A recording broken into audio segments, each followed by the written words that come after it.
Latest எபிசோடுகளை விளம்பரங்களே இல்லாமல் காணுங்கள்.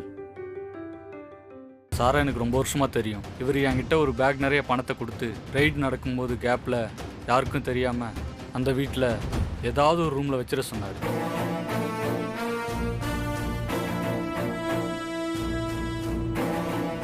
அந்த பணத்தையே சீஸ் பண்ற மாதிரி டிராமா பண்ண சொன்னார். நான் அவர் சொன்ன மாதிரியே செஞ்சேன்.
சார், கொஞ்சம் மேல வந்து பாருங்க சார்.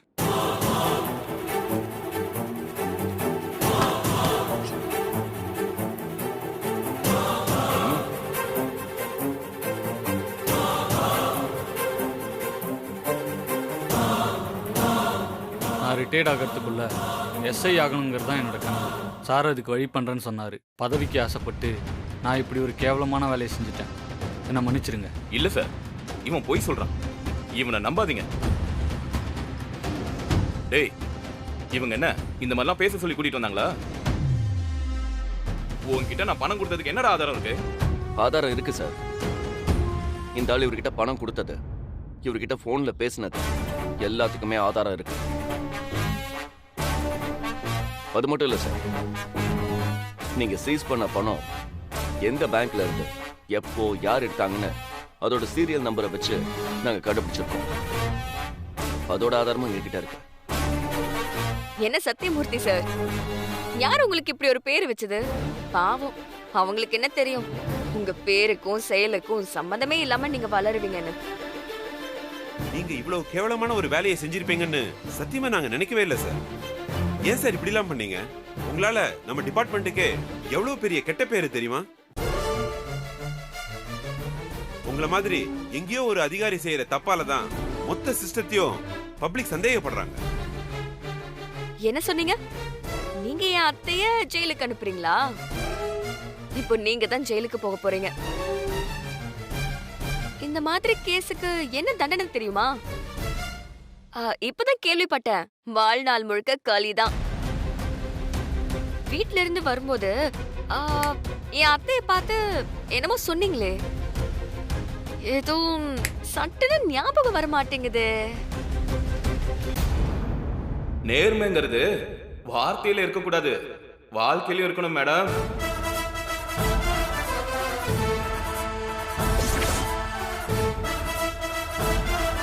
நேர்மைங்கிறது வார்த்தையில இருக்கக்கூடாது, வாழ்க்கையில இருக்கணும்.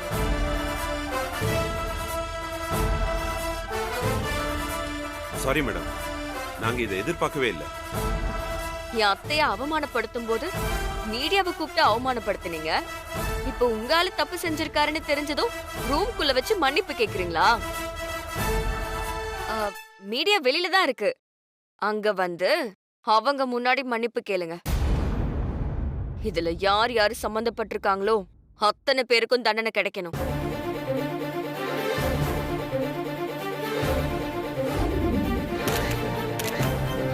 சொல்லுங்க சார், என்ன நடந்துச்சு? எல்லாரும் என்ன மன்னிச்சிடுங்க. வேதா மேடத்தோட எதிரி சகுந்தலாவோட ரிலேட்டிவ்னா. அவங்க எனக்கு நிறைய ஹெல்ப் பண்ணிருக்காங்க. அவங்க பையன் தர்ஷன் தான் வேதா மேடத்தை பழி வாங்குறதுக்காக இப்படி ஒரு தப்ப என்ன செய்ய சொன்னான். நான் முடியாதுன்னு தான் சொன்னேன். ஆனா என்ன ரொம்ப கம்பல் பண்ணி பணத்தாசையை காட்டி ஆமாப்பா. இத செய்ய வச்சுட்டான். வேதா மேடம் மேல எந்த குற்றமும் இல்ல. இவங்க நிரபராதி. நான் தான் குற்றவாளி. எனக்கு அப்பவே சந்தேகம் இருந்துச்சு. என்ன எல்லாரும் மன்னிச்சிடுங்க.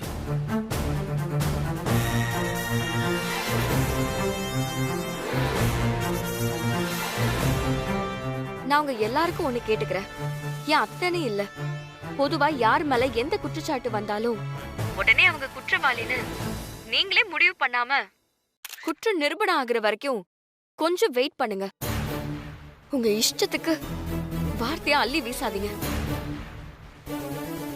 அதனால அவங்களுக்கு ஏற்படுற பாதிப்பை உங்களால ஈடு செய்யவே முடியாது. நாம அவதூறா வீசுற வார்த்தைங்கிறது சுவர்ல வீசுற பந்து மாதிரி கண்டிப்பா ஒரு நாள் நமக்கே திரும்ப வரும்.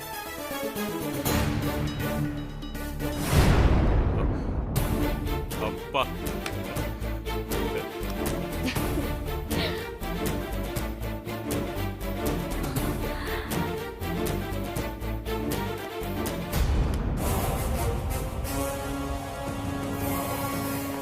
இங்க ஓட பாக்க வாடா.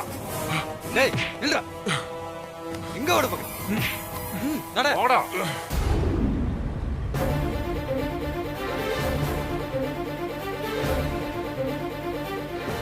சஞ்சய், காரை நிறுத்து. என்னாச்சு வாணி? சொல்றேன். அம்மா, நீங்க கீழே இறங்குங்கம்மா. ஏன் வாணி? முக்கியமான ஒருத்தரை மீட் பண்ணணும். நீங்க கீழே இறங்குங்கம்மா.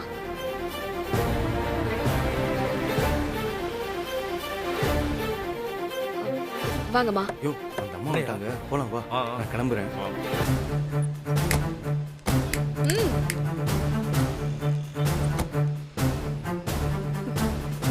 ஏன்னு ஒதுங்கி போறீங்க? இப்ப பேசுங்க. படிக்கிற பசங்க கிட்ட பணத்தை ஏமாத்தி வாங்குறவளுக்கு இப்படிதான் நடக்கும்னு சாபலம் விட்டீங்கல்ல. உங்களுக்கு அப்பவே பதில் சொல்லிருப்பேன். என் அத்தை நிரபராதின்னு நிரூபிச்சதுக்கு அப்புறம் பேசிக்கலாம்னு விட்டேன். நாம வறுமையில இருக்கலாம், கஷ்டப்படலாம். அதுக்காக வசதியா வாழ்றவங்க அத்தனை பேரும் ஏமாத்தி தான் சம்பாதிச்சிருப்பாங்கன்னு நினைக்கிறது ரொம்ப தப்புன்னு. என் அத்தை கிட்ட இன்னும் 1000 கோடி சொத்து சேர்ந்தாலும் அதை வச்சு அவங்க பகட்டு வாழ்க்கை வாழணும்னு ஒரு நாளும் யோசிக்க மாட்டாங்க. படிக்க வழி இல்லாத பல்லாயிரம் பேருக்கு படிப்பை கொடுக்கணும்னு மட்டும்தான் யோசிப்பாங்க. அம்மா, என்ன மன்னிச்சிருங்கம்மா. யார் மேலேயோ இருந்த கோபத்தை உங்க மேல காட்டிட்டேன். என்ன மாதிரி ஆளுங்களோட பிள்ளைங்க படிக்கணும்னு தான் நீங்க ஸ்கூலே நடத்துறீங்க. அது எனக்கு தெரியாம இருந்திருக்குமா. உங்க பசங்களுக்கு ஃபீஸ் கட்ட முடியலன்னு சொன்னீங்கல்ல? ஆமாம்மா. எங்க ஸ்கூலுக்கு கூட்டிட்டு வாங்க. என் அத்தா அவங்கள படிக்க வைப்பாங்க.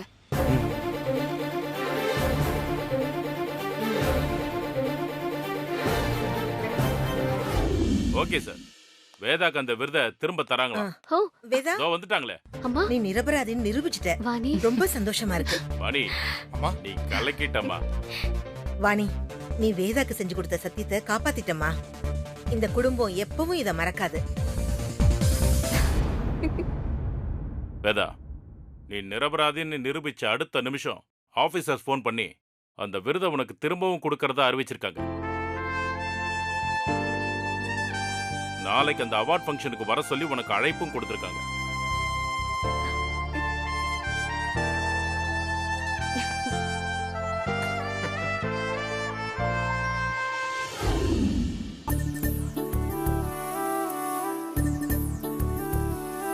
இங்கு கூடியிருக்கும் அனைவருக்கும் என்னுடைய வணக்கத்தை தெரிவித்துக் கொள்கிறேன். மத்திய அரசின் கல்விக்கான மிக உயரிய விருதான சிறந்த கல்வியாளருக்கான விருதை இந்த வருடம் பெற்றுள்ள நம் மாநிலத்தின் பெருமைமிகு அடையாளம் திருமதி வேதவழி சந்திரமோகனை மேடைக்கு அழைக்கிறேன்.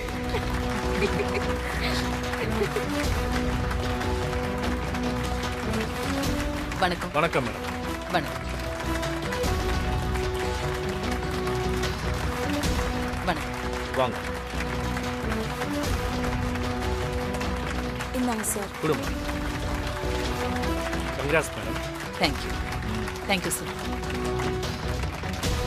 மேடம், விருது வழங்குறதுக்கு முன்னாடி உங்களை பத்தி தெரிஞ்சுக்கிறதுக்கு ஒரு சின்ன கேள்வி நேரம் மேடம். கேளுங்க. உட்காருங்க மேடம். உட்கார். தேங்க்யூ. விருது அறிவிச்ச அடுத்த நாளே உங்க வீட்டுக்கு இன்கம் டாக்ஸ் ரைடு வந்துச்சு. நீங்க தான் குற்றவாளிங்கிற அளவுக்கு பிரச்சனை பெருசாச்சு. இந்த விருதே உங்களுக்கு கிடைக்காத சூழல் கூட உருவாச்சு. கடைசியா நீங்க நிரபராதின்னு கடுமையா போராடி நிரூபிச்சீங்க. அத பத்தி உங்களுடைய கருத்து? பிறப்போட அடையாளமே போராட்டம் தான். இந்த உலகத்துல நாம சாப்பிடுற சாப்பாட்டுல இருந்து போட்டுக்கிற ட்ரெஸ் வரைக்கும் எல்லாமே பெரும் போராட்டத்துக்கு அப்புறம் தான் நமக்கு கிடைச்சிருக்கு. நீதி மட்டும் அவ்வளவு ஈஸியா கிடைச்சிருமா என்ன?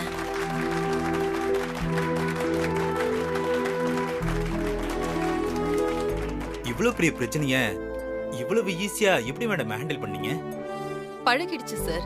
உங்களோட லைஃப் ஜேர்னியை பத்தி சொல்ல முடியுமா மேடம்? சின்ன வயசுல இருந்தே என் பேச்சு மூச்சு எல்லாமே எனக்கு படிப்பு தான். கல்வியில பெருசா ஏதாவது சாதிக்கணும்னு நினைச்சேன்.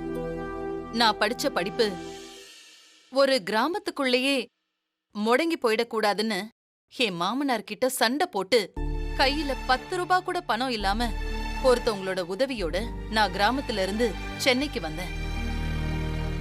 நான் இந்த ஊருக்கு வந்து இறங்கும் போது என் படிப்பை தவிர என் கையில வேற எதுவுமே இல்ல. லட்சியத்துல ஜெயிக்கணும்னு நினைக்கிற அத்தனை பேரும் முதல்ல வறுமைய ஜெயிக்கணும். எனக்கு இருந்த முதல் பிரச்சனை அதுவாதான் இருந்துச்சு. நம்மளோட லட்சியத்துக்காக நம்ம குடும்பமும் சேர்ந்து கஷ்டப்படுறது ரொம்ப ரொம்ப கஷ்டமான விஷயம் சார். என் பசங்களுக்கு ரொம்ப ரொம்ப ரொம்ப சின்ன வயசு. ஊர்ல ரொம்ப வசதியா வாழ்ந்தவங்க. அவங்களுக்கு வருமன்னா என்னன்னே தெரியாது. 3 வேளையும் என்னென்ன சாப்பிடலான்னு யோசிக்கிற வசதியான வாழ்க்கைய வாழ்ந்துட்டு ஒரு நாளைக்கு 2 வேளையாவது ஏதாவது சாப்பாடு கிடைக்குமாங்கிற சூழ்நிலையில வாழ்ந்தாங்க.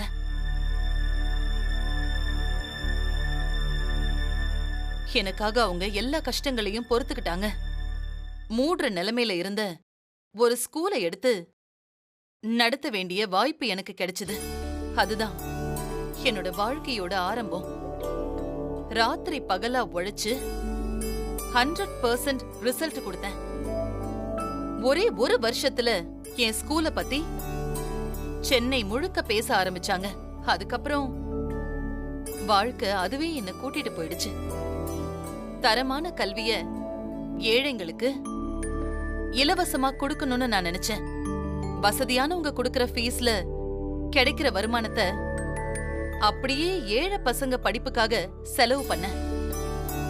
இன்னைக்கு எத்தனையோ பசங்க நான் கொடுத்த படிப்பால அவங்க வறுமையை ஜெயிச்சிருக்காங்க. அவங்கெல்லாம் என் இன்ஸ்டிடியூஷனுக்கு பெரிய சப்போர்ட்டா இருந்திருக்காங்க. அடுத்து ஒவ்வொரு மாவட்டத்திலையும் ஏழைங்களுக்காக ஃப்ரீ ஸ்கூல ஆரம்பிக்கலான்னு இருக்கேன்.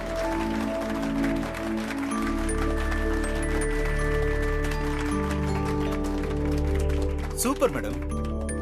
நீங்க இந்த சொசைட்டில எத்தனையோ பேருக்கு ரோல் மாடலா இருக்கீங்க. உங்க வார்த்தைய வேதமா நினைச்சு ஜெயிச்சவங்க பல பேரு. அடுத்த தலைமுறைக்கு நீங்க சொல்ல நினைக்கிறது என்ன மேடம்? படிங்க. உங்களுக்கு எவ்வளவு கஷ்டம் இருந்தாலும் அடுத்த வேளை சாப்பாட்டுக்கே வழி இல்லைன்னா கூட படிப்பை மட்டும் விட்டுடாதீங்க. இந்த சமூகத்துல இருக்கிற வறுமை, ஒடுக்குமுறை, தீண்டாம, சமூக ஏற்றத்தாழ்வுன்னு எல்லா கொடுமைகளையும் எதிர்த்து போராட நம்ம கிட்ட இருக்கிற ஒரே ஆயுதம் அது கல்வி மட்டும்தான். அந்த ஆயுதத்தை நீங்க கீழே வச்சுட்டா நீங்க நிராயுதபாணியா நிப்பீங்க. நான் சொன்ன எல்லா கொடுமைகளையும் உங்க வாழ்நாள் முழுக்க நீங்க சந்திக்க வேண்டி வரும். அதனால படிங்க. உங்களுக்கு இந்த விருதை கொடுக்கறதுல நம்ம அரசு ரொம்ப பெருமைப்படுது மேடம்.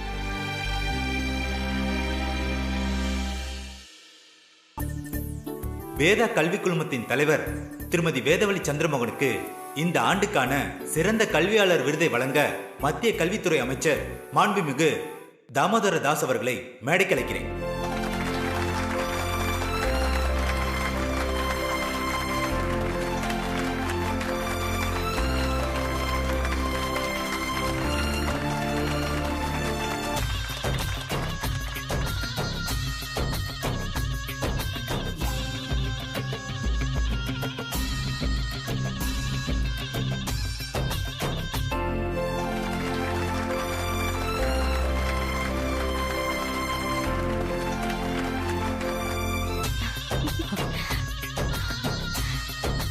என்ன வித்யா, ஆண்டி அவார்டு வாங்குறத பாக்கும்போது ரொம்ப சந்தோஷமா இருக்கா?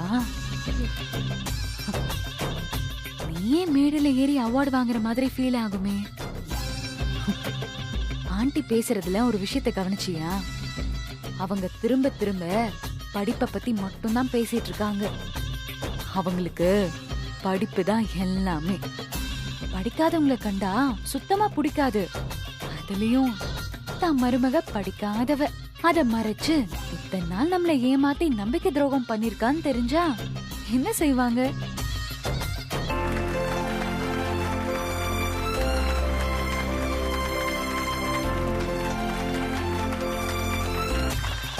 கொஞ்சம் யோசிச்சு பாரு. நீ அவங்க உயிரை காப்பாத்திருந்தாலும் மானத்தை காப்பாத்திருந்தாலும் இந்த தப்ப அவங்க மன்னிக்கவே மாட்டாங்க. நீ படிக்காதவங்கிற உண்மை தெரிஞ்சா அடுத்த நிமிஷம் உன்னை கழுத்தை பிடிச்சு வெளியே தள்ளிடுவாங்க. உன்னோட இத்தனை நாள் போராட்டம்லாம் வீணா போயிடும். சார், ஒரு சின்ன கிஃப்ட். தேங்க்யூ.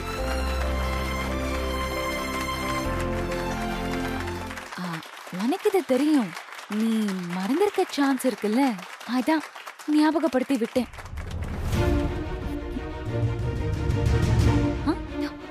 என்ன வித்யா, அழற மாதிரி இருக்கு? உண்மை சுடுதா? சுடதானே செய்யும். தற்பொழுது மாண்புமிகு மத்திய கல்வித்துறை அமைச்சர் தன் பொற்கரங்களால் சிறந்த கல்வியாளருக்கான விருதை திருமதி வேதவழி சந்திரமோகன் அவர்களுக்கு வழங்குவார். சார், ஒரு நிமிஷம் சார். என்னாச்சு மேடம்? இந்த விருதை நான் வாங்கறதுக்கு முன்னாடி என் லைஃப்ல ஒரு முக்கியமான ஆள நான் இந்த மேடையில அறிமுகப்படுத்தணும்னு நினைக்கிறேன். யார் மேடம்? இப்ப நான் உங்க முன்னாடி இந்த விருதை வாங்கறதுக்கு உயிரோட இருக்கேன்னா அதுக்கு காரணம் அவங்கதான். வரி ஏய்ப்பு செஞ்ச குற்றவாளின்னு ஊரே பேசும்போது என் மானத்தை காப்பாத்தி என்ன நிரபராதின்னு நிரூபிச்சது அவங்கதான். என் குடும்பத்துக்கு ஒரு காவல் தெய்வமா எனக்கு ஒரு மகளா இருக்கிற என் மருமக வாணிய நான் இந்த மேடைக்கு அழைக்கிறேன்.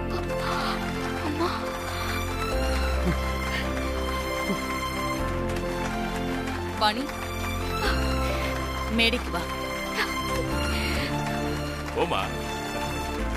போமா. வாணி, போ போ. வாணி, ஏன் தயங்குற? மேல வா. போ வாணி. வா வாணி, உன்னை எல்லாரும் தெரிஞ்சுக்கணும். அம்மா கூப்பிடுறாங்க. போமா போமா, சீக்கிரம். ஓ,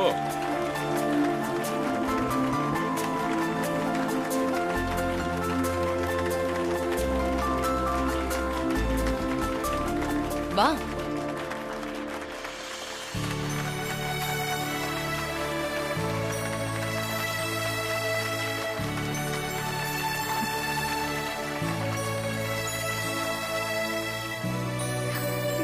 இவதான் என் சின்ன மருமக வாணி.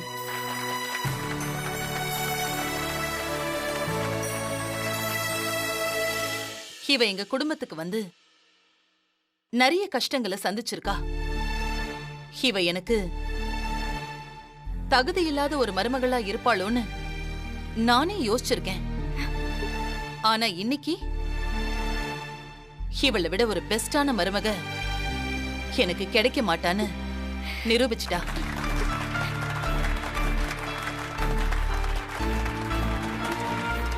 இனி இவ என் மருமக மட்டும் இல்ல,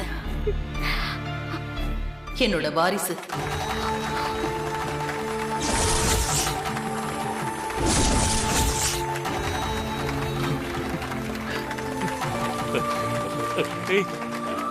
எனக்கு அப்புறம் என்னோட இன்ஸ்டிடியூஷன்ஸை எடுத்து நடத்த போறது இவதான்.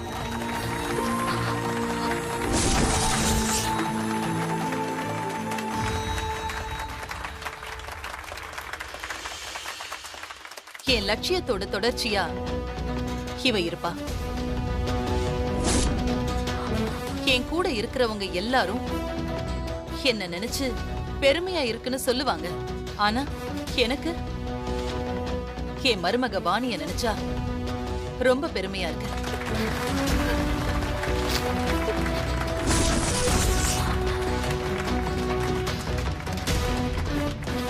இவளோட மாமியாருன்னு சொல்லிக்கிறதுக்கு நான் ரொம்ப பெருமைப்படுறேன்.